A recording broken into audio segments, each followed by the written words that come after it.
Welcome to Boobs Aren't Worth Dying For, the podcast dedicated to integrative health and healing from breast cancer and breast cancer treatment using the best of conventional and natural medicine. Your host, Deborah Beaumont, is an advanced practice nurse, functional medicine practitioner, and fellow breast cancer survivor. Welcome to today's episode of Boobs Aren't Worth Dying For. I'm Deborah Beaumont, and I'm your host. Today's episode is brought to you by Beyond Breast Cancer, Navigating the New Normal, and Reclaiming Your Health and Vitality post-treatment. This is a group program that I am currently enrolling for, which is actually going to talk about and look at breast cancer recovery from not only a functional medicine perspective and understanding the physiology and what's going on in cancer diagnosis, but really give you some information to understand treatment options and to really navigate that with as much information as possible. I found in my own recovery and in working with so many women that after treatment ends, official treatment, surgery, chemo, and radiation, that there's often a letdown. It's a time where your medical support sometimes becomes much less frequent or non-existent, and yet you still have to make some really important decisions. There isn't often a lot of information to help you make those decisions other than what your doctor is prescribing for you in terms of a prescription. And as we all know, these prescriptions are pretty powerful, and we need to have information to navigate those decisions. But more importantly, it's also a time where I think some really challenging emotions come up, and there really is a gap in terms of understanding and support. And that's what really prompted me to want to put this group together, is to bring together women who are all dealing with this in one level or another, and really have a supportive community. Really look at ways that we can take care of ourselves emotionally and physically. And I'm really excited about the group. I hope it's something that you're interested in checking out. And if you have questions or wonder if the group might be the right fit for you, please feel free to contact me at radicalhealthrn@gmail.com. And we can set up a time and just talk about it and see if it's a fit for you, or I could answer your questions. So with that being said, I'd like to go ahead and introduce today's guest, which is a woman that I have spoken with on several occasions, and she's just always very informative, and it's really lovely to talk to her. Miriam Kalamian is a nutrition consultant, an educator, an author, and a sought-after speaker in the area of the ketogenic diet and the therapeutic use of the keto diet. And I really wanted to talk to her today because ketogenic diet is something that's brought up frequently in terms of cancer and cancer treatment. There are some very specific therapeutic benefits from it, but I think there's a lot of misunderstandings about ketogenic diet and what it is and how you do it and its benefit in cancer. And I just think that there's no one better able to talk about that than Miriam. Her expertise and knowledge about the ketogenic diet actually came from an intensely personal experience in her life. In 2004, her son Rafi was diagnosed with brain cancer, a very aggressive form. She'll tell you more about it during the interview, but just to give you a little bit of information, it was through that process of initially pursuing medical treatments. The treatments were not only failing Rafi, but in some ways making his quality of life much worse.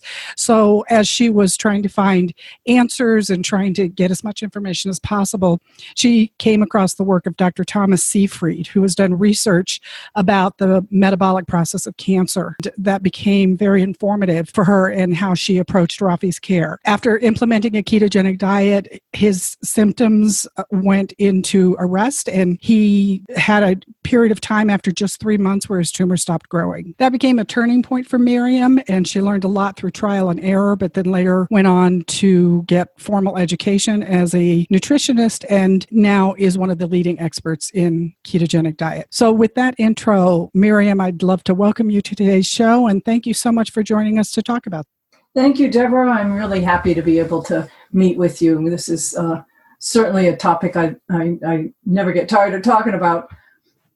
Well, as I wanted to, do justice to my description of what happened with your son, Rafi. I know I've talked to you in the past, and I know what a turning point that was for you.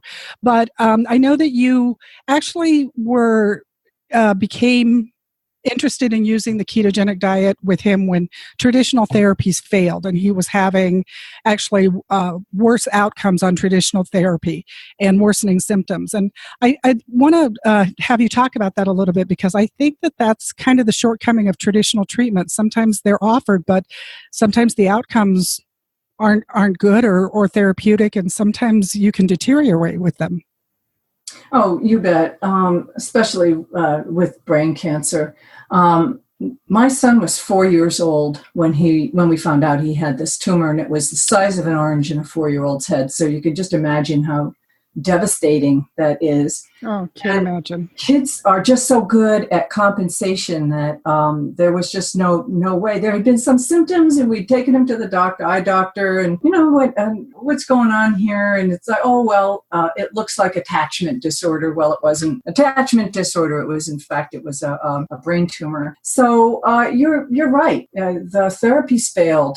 The therapy that was given to him was the best one that they have for standard of care, gold standard for his type of tumor. And it did absolutely nothing. In fact, the tumor grew through the treatment, and the treatment was 54 weeks. So it's 14 months, actually, of weekly chemotherapy with just a few breaks after every few rounds of this. And so 14 months of this. We thought we were okay. We thought that things were okay. And then 3 months later, he had his first post-treatment MRI, and it was lit up like a Christmas tree. So now we're left scrambling. What do we do after the standard of care fails? And the answer was, we don't know. Here's 7 different responses from, let me back up a second. I sent the same little paragraph of what should we do next to all 12 members of the Brain Tumor Consortium, Pediatric Brain Tumor Consortium.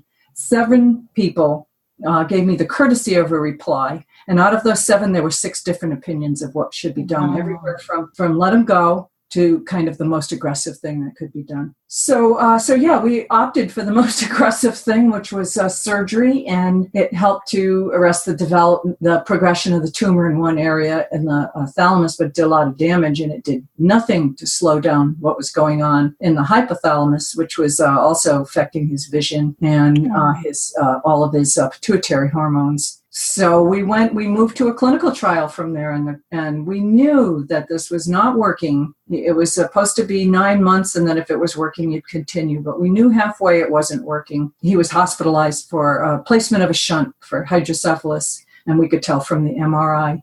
But they didn't want to stop the trial. They were still recruiting numbers because it's a clinical trial. So, but in the meantime, I'm desperately looking for something, and that's when I came across Dr. Seyfried's work. So yeah, it became a question, Deborah, of not if we should do it. It was more like, why shouldn't we do this? And no one had an answer of why we shouldn't do it. A clinically relevant one, like, then he wouldn't be getting the nutrients he needed, or something, anything. Side effects will be terrible. Nothing. It was just, it's not going to work. There's no evidence for it. Diet doesn't matter. Eat what you want. So that's not enough to keep us from trying. And honestly, I expected a little bit of a response. I was hoping for a little bit of a response, and we were blown away by what we saw at 3 months. Wow, that's really interesting, because I experienced this not only in the area of nutrition and more specifically what you're talking about with the ketogenic diet as a nurse and somebody who spent most of my career in traditional medicine. And what most people don't know is that doctors are trained in a certain way. They have a certain way of looking at things, and they sometimes are dismissive of anything that's different, not because they've researched it and they're making basically an informed, critical decision. They are just dismissing it because it's not in their frame of reference. And we put so much stock in what doctors say that I think that's really important to keep in mind, that even if your doctor, like in this case, it's not going to do anything. Well, how do you know it's not going to do anything? And obviously they were wrong, because it did a lot. You had him for several, I know that you eventually lost him, but you had him for several years. 6 years. At a good quality of life. Yes. Yep. 6 years. And if we had gone along, so actually that's what he said. You talk about being dismissive. You say it's not like a well thought out and evidence-based comeback that they have to it. It's really just they're expressing an opinion that they have of nutrition. So they have this opinion that food doesn't matter. And, I think most of your listeners are going to know that food does matter, even if they're not totally on board with ketogenic being the way to do it. They're going to know that this has something to do with food. Well, it blows me away that I can still talk to doctors. Literally, I talked to a doctor recently. We were talking about diabetes and the fact that there's even still discussion about how and if nutrition affects diabetes kind of blows me away. And this was what the doctor told me. And I quote, "I wasn't trained in nutrition in medical school." I know that, but the problem is that your patients don't. So when you come out with these opinions of yours, they don't know that you're just kind of operating on the same general, generic information that everybody else is because you're a doctor. So they think everything that you say is founded in something. And he was like, "No, I wasn't trained that way. We didn't study nutrition." And this was a relatively young guy. But I think that's a really important distinction for people to know about because the ketogenic diet, from what I've heard other people talk about, is really controversial. You can get a lot of blowback from doctors who are just like, "No, that's not healthy. There's no reason for that." The ketogenic diet seems to bring out a lot of strong feelings in people. I'll tell you that is going to change. It's already changing as a result of a few passionate doctors who have gathered up the information they need to do a clinical trial. And this has been ongoing now for several years. And the frustration of the most, the passionate doctors has been they haven't been able to recruit the numbers. But you look at it's like this little hospital here or this single center here. It's not the multi-center with a big, powerful name behind it. So just recently, there was a trial that started for at Memorial Sloan Kettering, big name. Wow, the big name. For newly diagnosed, not salvage care, newly diagnosed endometrial cancer. It's open to women with that diagnosis who are overweight because they understand that there's going to be some weight loss with the ketogenic diet. The meals are going to be provided, and then so there's that control there. They're not counting on it like you understanding what to do from day one, along with everything else you're expected to do when you get a cancer diagnosis. And then they're going to actually look at tissue to look at the difference between usual diet and ketogenic diet in terms of, what the cells are telling you, what the cancer cells are telling you about whether they are differentiated or poorly differentiated. So it's going to look at those kinds of characteristics. And then there's one at Cedars-Sinai in California. Wow. For newly diagnosed glioblastoma is included. At least newly diagnosed is included. And it's along with the standard of care. So what they are recognizing there is that ketogenic diet is not a standalone in this case. And so it's done alongside their standard of care therapy. And some of the things they're going to be looking at are things I find extremely important in quality of life. Right. And so even if the diet just extends, if all it were to do is extend life for 1 year, that would be phenomenal because that the standard for brain tumor is if it extends life for 2.5 months, they're ecstatic. Right. Well, I see a lot longer survival with ketogenic diet done alongside other therapies, but I also see so much better quality of life. Definitely. And that's really, really important in something as aggressive as brain cancer. Well, it's interesting. I was recently talking to somebody and this kind of hit me. Quality of life is kind of a euphemism when it's used by doctors in the cancer world. They pretty much start talking about quality of life when you're at the end of what they have to offer and they don't see a good prognosis and they don't see a good outcome. And then they start talking quality of life, get your affairs in order. Get your affairs in order and here's some palliative care to ease your pain. Right. Quality of life, palliative care. In my opinion, quality of life matters every day, whether you're a cancer patient or not. But the fact is that the cancer treatments affect our quality of life, and particularly with many of the women who are listening to this podcast, the area that I do a lot of teaching on are the aromatase inhibitors and tamoxifen. Can throw a lot of statistics about the benefit of that, but they seriously impact your quality of life. And doctors don't always consider that in their framework until they're using it interchangeably with terminal. And you won't, get your affairs in order. Well, and with what you just described, that's medication you can take at home, right? Right. Yeah, and with my son, the plan for him with his palliative, they didn't really expect a response, was infusion chemotherapy, and it would have meant hospitalizations and transfusions and infections, and it would have just tied us to the hospital and the clinic. And, right. And as it is, my son had one hospitalization in that 6 years, and that was because his shunt failed, so they had to go in and place a new one.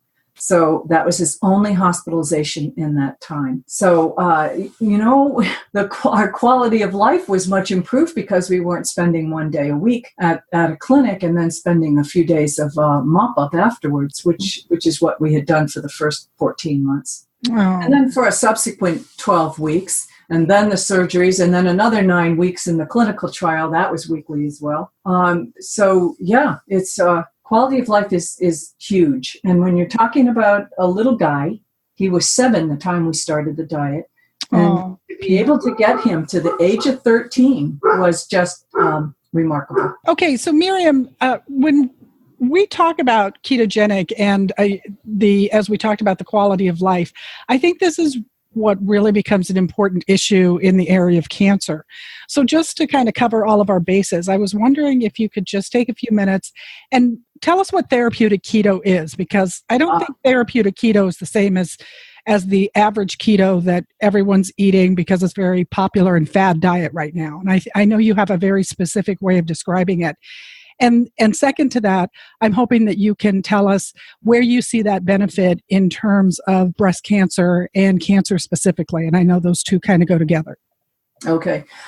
So therapeutic keto diet is lower in protein. That, if I were to sum it up in one sentence, I would just say it's lower in protein than a standard ketogenic diet. So when you're looking at losing weight or reversing diabetes, you are looking at a diet basically that switches metabolism from burning primarily glucose to burning primarily fat. The weight loss happens as a result of that, partly because of the energy in is less than energy out. That's one of the reasons why. But with a cancer diet, if you're trying to do this for cancer or even for Parkinson's disease, it's true for Parkinson's as well, you need to control the protein amount as well. Protein in cancer is anabolic. Protein, the amino acids that are in protein, when they hit the bloodstream, they are signaling all the cells that it's time to grow. We have abundant fuel. We have just what you need to grow and to make the enzymes you need, to make the structures within the cells, everything. We got it here, plenty of it, let's grow. And that's not what you want in cancer. You want austerity. You want this to be belt tightening. You want the signaling to say, hey, all we have is enough for the healthy cells to survive. That's all we got going here. So any of you that are sort of marginal, let's kick you out. So cells go into a cleanup mode. So this stimulates autophagy. And autophagy is that self-digesting of cells that are less than optimal. Apoptosis is their cell suicide, and then autophagy is this cleanup of the cells. Some of the stuff is recycled, the waste products are eliminated. That's what you want going on in cancer. So by restricting the flow of nutrients with protein as well as glucose, you're changing that signaling. Now, in like diabetes or in even in weight loss, one of the big reasons to cut down on glucose, carbohydrates, is to lower the glucose level, which in turn will lower insulin, and it will reduce insulin's resistance, and that leads to better metabolic health. And yes, that's going on in cancer as well, but we have this additional thing with glucose and insulin in cancer. The glucose is used not just as a kind of a normal fuel in a normal kind of way, a little bit in the cytoplasm, most of it in the mitochondria. It is fermented like crazy in the cytoplasm of the cell, which creates a ton of lactic acid. And a lot of this lactic acid is pushed out of the cell and into the microenvironment, acidifies the microenvironment of the cell, and that leads to cancer progression. And when you hear cancer thrives on acidic environments, that's what we're talking about. We're not talking about whether your urine is acid or alkaline. We're talking about what's going on outside of the cancer cell. So there's that. And then the insulin is that signal that, hey guys, we got some fuel coming, we've got glucose coming, we're going to use this insulin to move it into the cells. But it's also telling cells this is a time of plenty. So okay, everybody can grow, including you cancer cells. So it's growth, fermentation, proliferation. It's protein signaling in the mTOR pathway and the growth IGF-1 pathway. So that's where it's different. You're not just restoring metabolic health. You're actually interfering with the signaling to the cancer cells that tells them that they're allowed to be in there still and kicking them out. Well, when I hear you talk about this, I know that what you're speaking from is this framework of looking at cancer as a metabolic process. Perfect, yeah. Surprisingly, doctors don't view cancer that way and will oftentimes say none of this matters. It doesn't matter what you eat. Your healthy cells use sugar, so you can't. Well, for one thing, for our listeners, I'd like to, this is the nurse in me coming out. When we talk about, people talk about blood sugar and blood glucose interchangeably, and I think that can be really confusing. When we talk about, they do sort of mean the same thing, but blood glucose is a more accurate term because basically our bodies will turn into glucose the food that we eat. And what drives that is simple carbohydrates. So when people think about blood sugar and they're just thinking about sweets and sugar and that kind of thing, that is a form of a simple carbohydrate. So are breads, chips, Exactly. White processed flours. So I just want to make that clarification because I've started to try to get very careful in the language that I use referring to blood glucose because people often don't know the foods that are more prone to turn to glucose quickly. Right. You look at like a sugar, one molecule of simple table sugar is actually, it's called a disaccharide. So it contains a molecule of glucose and a molecule of fructose. So in table sugar, you're actually getting a double dose of poison. But if you look at the starches, they are they are just multiple molecules of glucose bound together very loosely. So digestion releases the glucose into the bloodstream. So if you take in zero carbohydrate, zero, let's say you didn't have access to it or you chose not to have any carbohydrate at all, your liver is going to make glucose.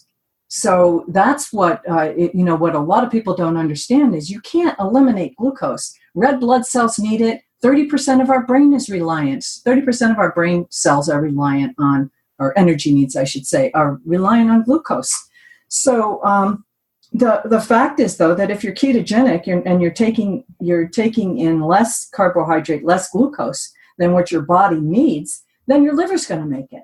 But it's going to make it in a way that just keeps it sort of steady. It's lower and it's much steadier than if you're getting it from a carb-containing meal, which like jack up your glucose and along with jacking up your glucose, your insulin will rise along with that.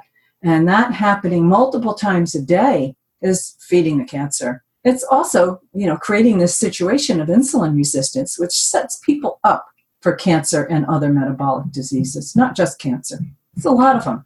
Sets us up for neurodegenerative diseases, sets us up for, what they say, normal aging, this falls apart or that changes. There's a certain amount of activities that are going to change with aging, but there's some that can be headed off if you, start early on to cut back on the amount of carbohydrate you take in. And this is the interesting piece is that What you're talking about, this basic metabolic process, it is the underlying process for many of the diseases that we're struggling with as a society: diabetes, arthritis, neurological diseases, and cancer. So those all may feel very different, but really the same metabolic process is going on, which is this high sugar, high glycemic diet, high insulin, and our bodies are amazing at adapting, but unfortunately it can adapt in a less healthy way, which is to become insulin resistant, setting you up, or it can adapt in a more healthy way, which is what you're talking about. I know you can't speak for all of them, but I've got to bring it up. Doctors are really dismissive of this. They'll tell patients diets don't matter. What you eat doesn't matter. Eat whatever you can tolerate.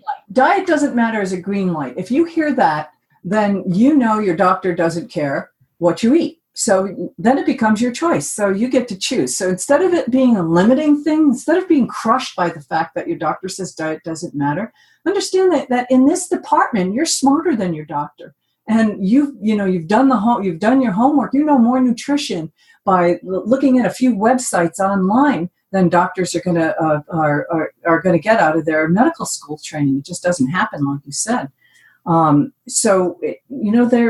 They're very well schooled in some areas and very deficient in others. So when it comes to like my personal health and my nutrition, I have my own set of guidelines, which are validated. They're evidence-based, validated. They're just not the guidelines that we're using as a country. And unfortunately, that's why we're seeing the rates of obesity, diabetes, the metabolic diseases. A lot of these inflammatory diseases relate back to insulin resistance, and the diseases, the neurodegenerative diseases like Parkinson's and Alzheimer's. They have a root in diet. They're also it's never that simple. But this insulin resistance and this problem we have with glucose is at the base. It's at the base. It's at the core of all of these diseases. So you treat that, you improve metabolic health system-wide. Right. And I said, if there's something that will generate a lot of opinions from people and doctors and medical people, it's ketogenic. I just read a thing this morning about a court mandating that the parents had to feed their child 130 grams of carbohydrates a day, and the child was type 1 diabetic. This is a really emotional topic for a lot of people. So I really want to, having said that, come back to what you're saying, which is there's a big difference between the therapeutic application of this diet in disease management, and in this case, we're talking about cancer, and the popular ketogenic diet that everyone seems to be jumping on. Oh yeah, I'll tell you, the celebrities that have gotten on board with it. So you hear, Kim Kardashian this, and Halle Berry that. That's all wonderful. That gets the word out there. But I get these alerts pushed to me on ketogenic diet. I have alerts set to read this, and I will read the most outrageous stuff coming out of uninformed people who are supportive of keto. These online, web bloggers or whatever that's supportive of keto, but they don't really understand it. And so there's a lot of misinformation out there. So I want to note for people a couple of really good vetted sources. In general, if you look at, for diabetes and obesity, you look at what Virta Health, V as in Victor, IRTA, Virta Health is doing. And they have a great blog, and everything on their blog is sound for the purposes of diabetes and weight control. And then you look at Diet Doctor, again, mostly about diabetes and weight control. Right. There's not a whole lot out there that addresses the neurodegenerative diseases because the science isn't really there yet. People are afraid to address cancer because if you're a medical professional and you start saying that, ketogenic diet for cancer, you are a pariah in your oncology community. Absolutely. So that's why I'm just really happy that these the doctors at like Memorial Sloan Kettering have come out and stood up for this. And interesting story there, Deborah. I had somebody that I didn't even know, not a client of mine, email me to tell me that she was a patient at Memorial Sloan Kettering, and she was in the infusion room getting an infusion for her cancer. And she asked the doctor, because she had heard about ketogenic diet. She asked the doctor, what do you think of this ketogenic diet for cancer? And the doctor said, this is a Memorial Sloan Kettering doctor. He says, you're the fourth person who's asked me that today. And I don't really know much about it, but I guess I'm going to find out. Wow. And that's because within Memorial Sloan Kettering, there's some of the doctors. So now there's a community of doctors, and you don't have to be a pariah if you acknowledge the fact that maybe this diet is safe and possibly even effective. We'll put out on the limb there. So the word's going to get out. This isn't going away. Ketogenic diet for metabolic disease is not going away. That's interesting that you say that the doctor responded that way. Yeah. Because one of the key things that I teach listeners and my clients as well is I have complete respect for a doctor or for anybody who can say, hey, I don't know, but I'll find out and get back to you. Yeah, that was amazing. And she was so excited by that. She wanted to tell me, even though she didn't know me. Right. But doctors don't tend to do that. Doctors kind of feel, I've heard this from doctors that I've worked with, that they feel they have to present a certain image and they might be seen as less of an authority if they said they didn't know. So a lot of times they'll come out with these blanket statements, oh, no alternative treatments, no diet, no this, no that, no supplements, not because they know, but because they're not going to lose face by saying that they don't. So what respect I have for a doctor who can say, well, I've heard it enough that maybe I need to go back and do some teaching for myself. And if they did that and then came back and said, well, I still, I'm not supporting it, that's a very different statement to say I've researched it and don't support it than no, just a blanket no. Those are two different things. And I think that as patients, I think sometimes don't know that we can challenge our doctors. Like, have you studied this? Do you know anything about this? What is your experience in studying this? Instead of just taking blanket statements from them. And that's one key piece that I really emphasize in terms of empowering people to be a partnership in this process, to be a partner in this process, because when you get cancer, you don't have the luxury of just saying, well, the doctor told me to do it or told me not to do it, so that's what I did, because this is your life on the line. You need to be engaged. Right. You need to be on the team. And I'm a big I did a TEDx talk in Sedona in October. That's online as a YouTube video. Okay. And it's 18 minutes of advocacy, advocating for a therapeutic ketogenic diet. And, for that audience, because there were people there that had never really, they might have heard the term, like you said, used with celebrities, but they didn't really know what it was about. So I was asked to speak to that. It was, so what is it? What I said was, it is a very low carbohydrate, sufficient protein, high fat diet. And it's meant to be a therapeutic adjunct to either a standard of care therapy or an alternative plan. And, then the next step, of course, is, well, what does it look like? So when I do presentations, I have pictures of actual meals. It looks like this, it looks like this, it looks like this. Have you all eaten a meal like this before? And it's not a foreign thing. It's all foods that we've eaten. If you think about putting salmon on a plate with some asparagus and some, some mayonnaise with some snipped herb in it, make it a good quality mayonnaise, like an avocado mayonnaise with some herbs snipped into it. So there's your keto meal. This is not exotic. You don't need an exotic set of foods. It's foods you're going to find in the supermarket.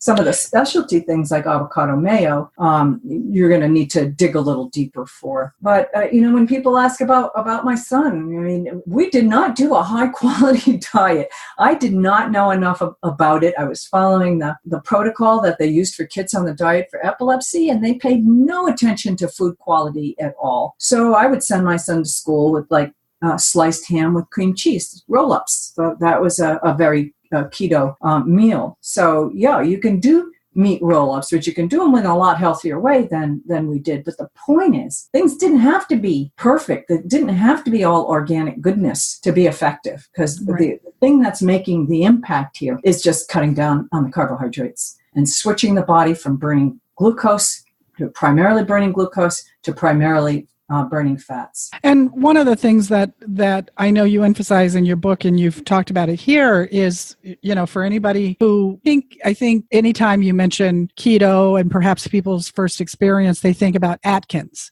And that was not, it was a ketogenic diet and very effective for weight loss. It really doesn't do much for looking at quality of food. Right. And that's what most doctors reference. That's the only thing that they know about keto sometimes, is that, that was that crazy Atkins diet.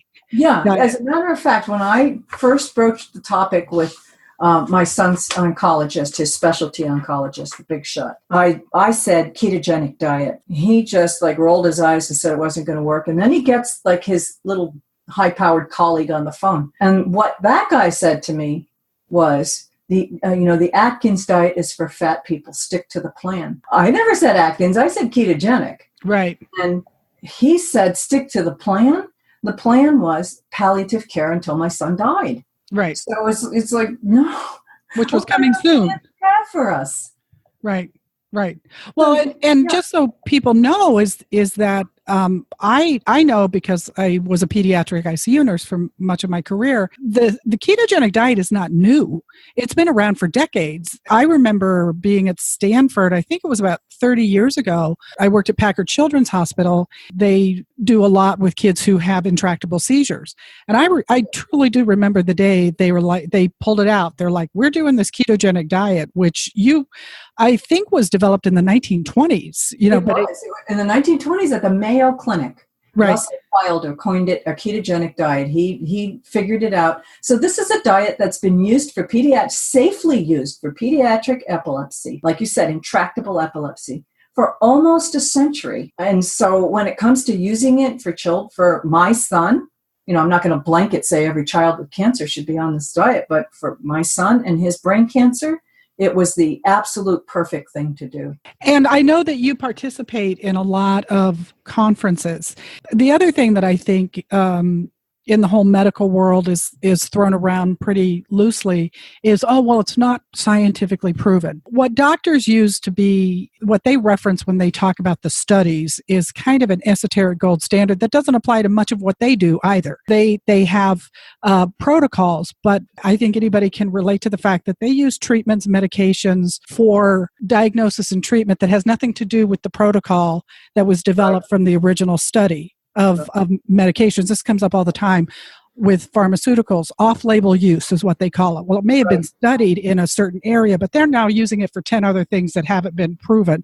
So that's kind of a red herring. But I know that doctors will say this isn't proven, this isn't studied. And I know that you actually present at scientific conferences, and you actually do a lot of education of practitioners and consumers around the therapeutic use of the ketogenic diet. We were just talking about one that is called the Metabolic Health Summit that is actually a conference you're going to be involved in that really looks at the scientific information we have supporting this diet. So this is not just some bad thing that's come out of that's surfaced at the moment. I mean, there's a lot of valid practitioners who are studying and talking and going to conferences and sharing this information, and you're one of those people. So I was wondering if you could talk a little bit about that. Sure. When you're talking about what you're talking about is doctors saying that it hasn't reached the level of evidence to support a change in protocol. So what they're talking about there are the level of evidence in oncology is randomized double-blinded trials of pharmaceuticals. And that's where they take a group of people and they randomly assign them to either the treatment group or placebo group. That's I'm giving one example. There's other ways of doing this. And then they compare the results from, they try to match them as completely for age and for gender and some other, body weight at times. And they try to match them up, stage and grade of the cancer, and then compare the outcomes. And if the outcomes with the drug are better than the outcomes from the usual care, or the placebo in the usual care, then they've provided some evidence. So that's the standard that they're using, and that's really hard to do with a diet study for a couple of reasons. One, no pharmaceutical company is going to sponsor that, and these clinical trials cost millions by the time they bring a drug to market, it can be $1 billion. Right. So that, that's not going to happen because there's no profit in doing this as a diet. So we have to rely on very passionate people gathering the funding, as one guy put it. One researcher put it, he feels like at times he's out on the street corner with a tin cup trying to get the money to fund, a trial. So you have these different levels of evidence, and they start with cell studies, and then if those look promising, they can move to like a mouse model, and then if there's enough of those combined with some case studies, which are like individual cases that look good and describe protocols. And then they move to case series, which are like 6, 8, 10 people and they all had maybe a little bit different protocol, but here is the information on that. So that's building the levels of evidence up to using the human trials. And like I said, if you go to, you look at clinicaltrials.gov, you can see some of these approved trials that are recruiting participants for diet therapy used alongside standard of care. That's what is really going to move this, that's what's really going to move the needle. That, plus the fact that there's so much information available about how to do a ketogenic diet that even without a trial, you can go ahead and do a ketogenic diet. I say you got to be careful about this. I've written extensively about what I call the relative contraindications in my book. So they aren't just the medical things. It's like, what kind of support do you have? How old are you? How able are you to get, the materials that you need? So basically what you're saying, Miriam, is if we applied that to everything, probably 90% of the medical treatments we become used to having access to aren't based in clinical studies. Or they're based on so little anything. You look at, to give one example, the drug Opdivo. You listen to the commercial on TV and it says the chance to live longer.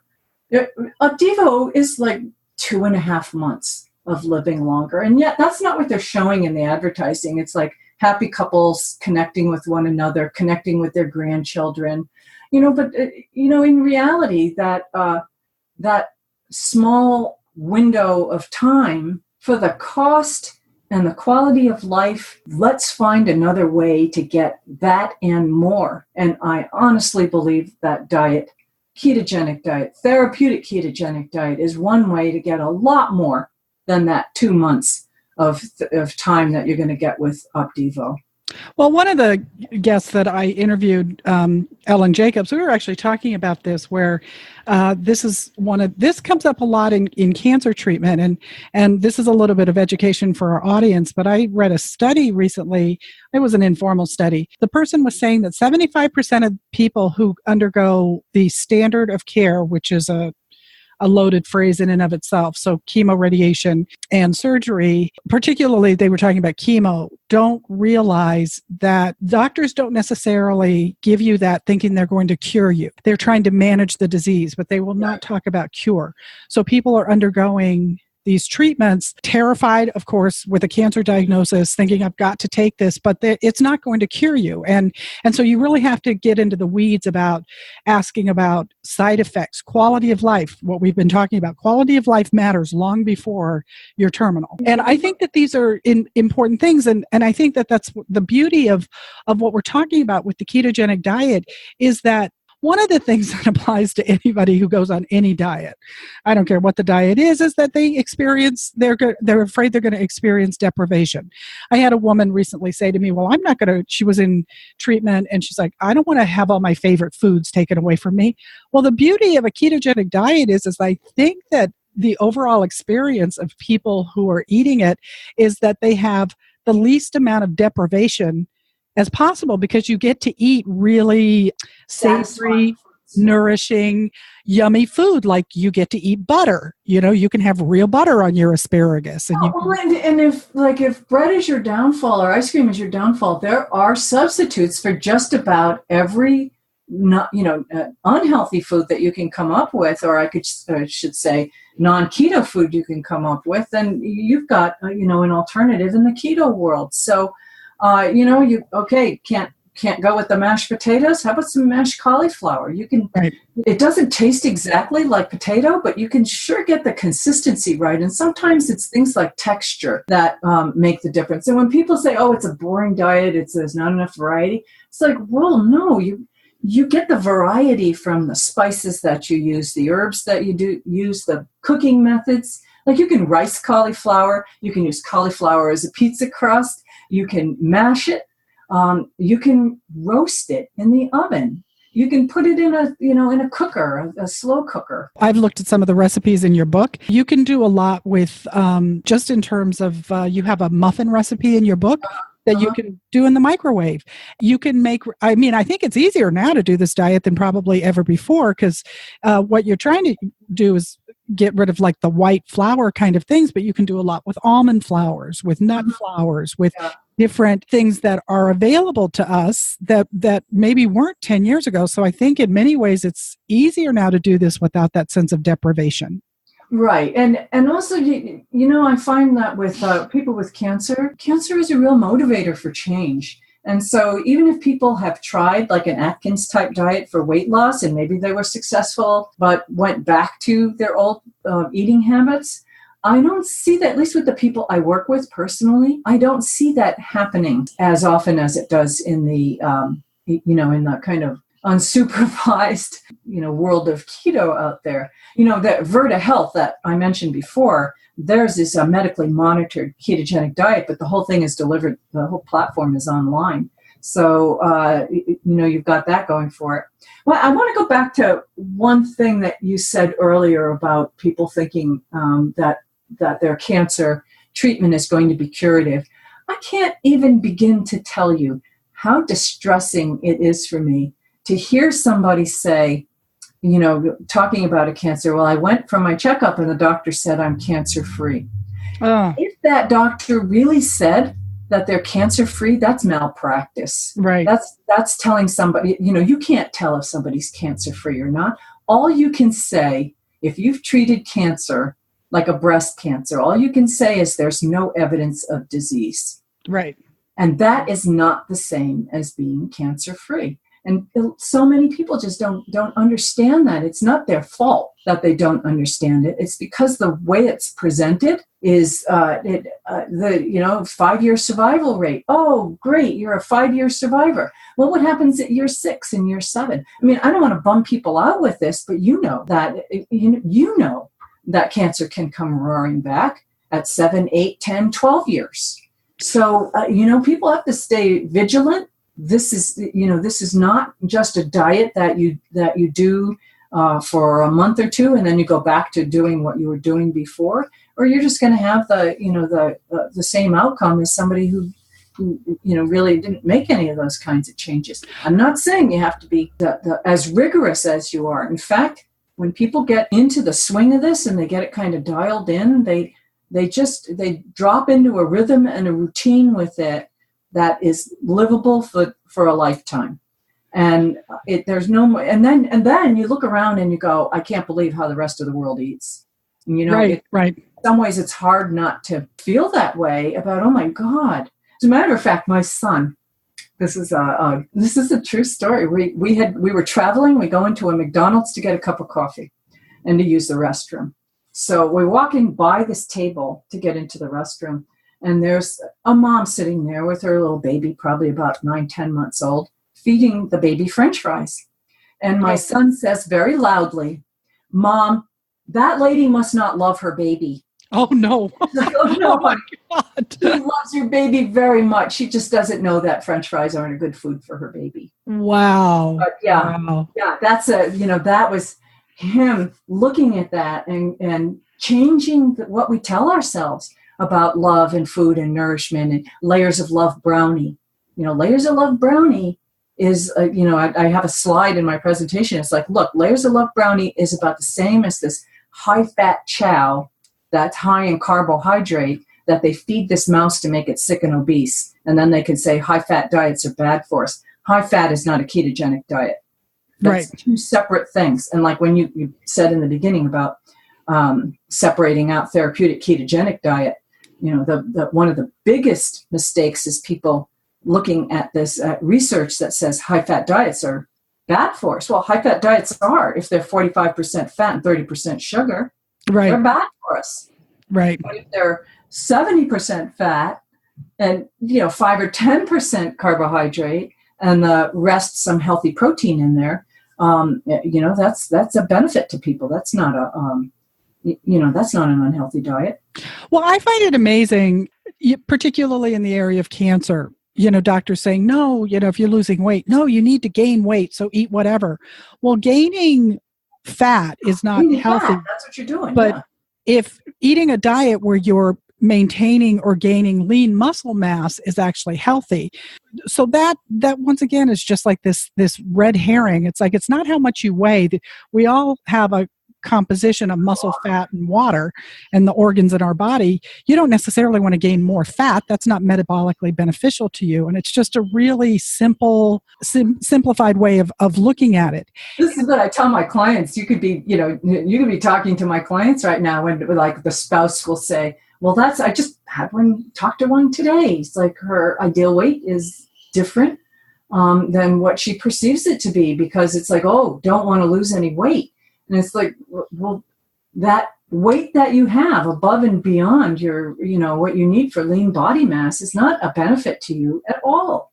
As a matter of fact, it's keeping you insulin resistant. It's pumping out fats. The adipocytes pump out, in that mass. They act as an endocrine organ, and one of the hormones they produce is estrogen. Estrogen, right? Estrogen-sensitive cancer. Why in the world would you want to be pumping out estrogen? They want to give you a drug with horrible side effects to treat that estrogen, or to block that estrogen, but they don't want you to do it by actually losing the fat cells, which is where the estrogen is produced. But willing to prescribe a toxic therapy that a lot of women can't tolerate. So one of the things I'd like to give our listeners listening to all of this, and I know we've kind of gone in and out of more geeky kind of stuff, but I really want to talk about your book for a minute, Keto for Cancer, because to tell you the truth, I'm not a big fan of diets, because I have dealt with weight issues my entire life, and I just think that diets are just a perpetual way of beating ourselves up. And I was not a big fan of ketogenic, because my understanding of ketogenic was Atkins, and I just feel like it's like we all know how to lose weight. We've all been on a million diets. We know how to lose weight. We don't know how to keep it off. So I don't tend to just prescribe diets. But I want to say that I read your book, Keto for Cancer, and I want to say a couple of things about it as somebody reading it. I thought it was beautifully written in terms of giving enough of this science and understanding of our bodies that made it really clear that, like, wow, this is something I need to re-examine, because this is important to know. But it wasn't so technical that I felt like I was reading a textbook, which I think would turn a lot of people off. I think you just really blended that really well, that it's enough that you can have an informed conversation about the principles that you're talking about, and yet you don't have to feel like you have to have a PhD to understand it. So the other thing I want to bring to people is that if there is anything that I think that we need to start talking about to revolutionize this discussion with our doctors and medical teams, is that cancer doesn't just come out of anywhere. It doesn't just spontaneously combust. It's the end product of a disordered metabolic process that sometimes has gone on for 10 to 15 years. Regardless of whether you ever choose to embrace a ketogenic diet, getting that piece that our nutrition and what we're eating has an effect on our metabolism prior to and during and after cancer, I think that, to me, that's a no-brainer. And I don't understand why there's so much resistance to this, but I believe that all of our listeners would benefit by looking at your book. I think it's digestible. I think it's accessible. I think it makes this whole thing just seem to make so much sense that you'd be able to have an informed conversation with your doctor, even if they don't support it. Or it doesn't have to be your doctor. As you said, if he doesn't think what you eat matters, then who cares? Then it doesn't matter. You can eat whatever you want, which means that you could follow whatever diet you want. Right. You get to choose between potato chips and in an avocado. So and that's the thing. As I said, I think that the ketogenic diet, in many ways, you're going to feel less deprived than you do on other things. You get to eat avocado. You get to eat good, healthy fats. You get to eat butter. You get to eat foods that really satisfy our sense of savory. Right. And it's not just calories. Part of the education in ketogenic diet to help people be able to do this long term has to do with like socializing. How do you do this in a social setting? How do you do it in traveling? How do you do? People on my intake form that I use, I ask about how many times they dine out, and they'll say, "Oh, I used to, go out 3 times a week with friends, but I guess I won't be able to do that anymore." And it's like, no, wait, you can do that. I'm just going to teach you how to do it. Right. So that you're supporting your own health and even modeling for them what a better plan would be. Right. So if, aside from your book, which I do recommend for everyone, once again, that's Keto for Cancer, can you recommend some other resources for people who might be interested in starting a ketogenic diet? Because I think that initial phase of where do I start can be overwhelming. You mentioned a couple. There's a book called The Ketogenic Kitchen, and that was written by 2 cancer survivors. One is a breast cancer survivor and the other ocular melanoma. It's a cookbook with some cooking tips in it too, keto cooking tips that are in it. And so there's a little bit of something for everyone, because there's Dominique Kemp's low-carb recipes, which are, in a lot of ways, they're more family-friendly. But if you need to tighten it up, you've got Patricia Daly's more rigorous ketogenic diet. And I have to point out, with her meal plan, she starts out, she does a gradual ease-in, which I also recommend for people. But it starts at like 45 grams of carb, and by the end of the week, by cutting down 5 grams at a time, you're sort of more ketogenic at that point. So that's a good one, because it actually offers meal plans and breakdowns. A lot of the cookbooks that are out there, they're okay later on when you understand that you're going to need to modify them to lower the protein. That's the biggest difference I see. I started our talk today with that, and we can close out with that too. The biggest difference between the weight loss programs is the amount of protein. And they say you'll hear it, you'll read it, that people say the keto sticks, the urine test strips don't work after the first month or so. But if your protein is low, those things will work forever. If your protein is low, you will be able to detect ketones in your urine long term. It's a great screening tool, and it's inexpensive and it's non-invasive. I like people to use a combination of tools in the beginning, but I always kind of move them towards the easiest thing to do as you go on in time, as you get this dialed in. Well, I'm so glad that you brought this up again, because I think that's the common thing. Like, I can eat however much protein I want. And it's like, that is not what a therapeutic keto is. It's high, good quality fat, low carbohydrates, which generally 20 is the cutoff, but 20 to 25 is a good average a day. Yeah. And a moderate amount of protein, but you're also restricting protein, because protein can be converted to glucose in excess. Not only that, but it drives those cancer progression pathways. It signals the cells that, whoa, we got plenty of nutrition going on here. We can grow, we can multiply. All cells here, everybody share. Right. Really important distinction. So in closing, and I love talking to you, and boy, I can think of many other things I want to talk to you about, so I'll have to have you back. But I do know that you just finished a speaking engagement, but one of the ways that you get this information out to people, in addition to your book, is that you are a speaker. So people will see your name at different ketogenic conferences. And we did talk about the Metabolic Health Summit that's going to be coming next year.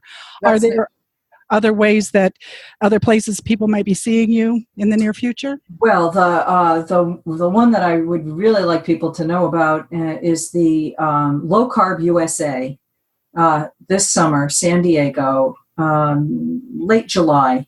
I don't have the exact dates in front of me. That's a great conference. That's a wonderful community of people. It's a mix of professionals and just people that are living in the low carb world. And the talks are great and informal, and the public is invited to participate by asking questions. A lot of the scientific conferences are very intimidating for somebody without a science background to get up and even ask a question. But these questions, all questions are welcome. So that's a great one. And I'm planning on doing couple of educational things prior to the start of the conference. And I'll be posting those soon, within the next few weeks, on my Facebook page, Miriam Kalamian, and also through my Twitter, Dietary Therapy. So I'll get the word out on those, and I'll also put it on my website. But I'll tell you, I am so stretched thin right now. It's hard to pull it all together to get the word out. So if you can get the word out, that would be great. Oh, definitely. And let me know. And I will have, I certainly will have all of this in our show notes, but as those educational pieces come up, I will certainly feature them on my website so that people have access to them, because I really do. The other thing that I just want to say in closing is that when you're looking at nutrition or supplements or integrative practices, that there isn't going to be a lock and key situation. It's a matter of blending the best of what we know about all of these areas. They all play a piece. But I think if it comes back to understanding that this is a metabolic process and supporting the metabolism of your body to be in a healthy pathway as opposed to a cancer-producing pathway, it makes sense that all of these things have a very vital role. And it's not the same as take a pill and this will go away, which is what we think is going to happen in traditional medicine, and usually doesn't anyway. It usually creates other problems. But it is the fantasy that you can take a pill, and that's what you're going to hear from doctors. Well, this doesn't cure this. Well, what they're doing doesn't cure cancer either. They're just not, that's just not presented. So I really think that anybody who's interested in this, Miriam is a wonderful resource, and you can certainly access her. It's obviously something that I believe in and that I work with people around to really understand the nutritional impact. And lastly, I think the thing that it does is that I find cancer to be such a disempowering experience that this is one way that you actually can take control of your health. You actually do have choices around what you choose to put in your body. And this is one way to take back some of that power that was taken away from us in a diagnosis. And I think that has immense value in and of itself. No, thank you for all of that. And let me add, too, that I do work with people one-to-one, and they can find out about that on my website. I get them up and running, and then I direct them to the resources that will keep them running. Great. And so give us your website name one more time. Oh, it's dietarytherapies.com. Dietarytherapies.com. And I will have that. Also, just Google my name, Miriam Kalamian, it'll come right up. Right. And I'll have that in the show notes. Okay. So thank you so much. This has been wonderful. It's always wonderful to have you, and there's just so much more to learn. And I'm so excited that there's going to be ways that we can access you and your information in the next few months. It's really exciting.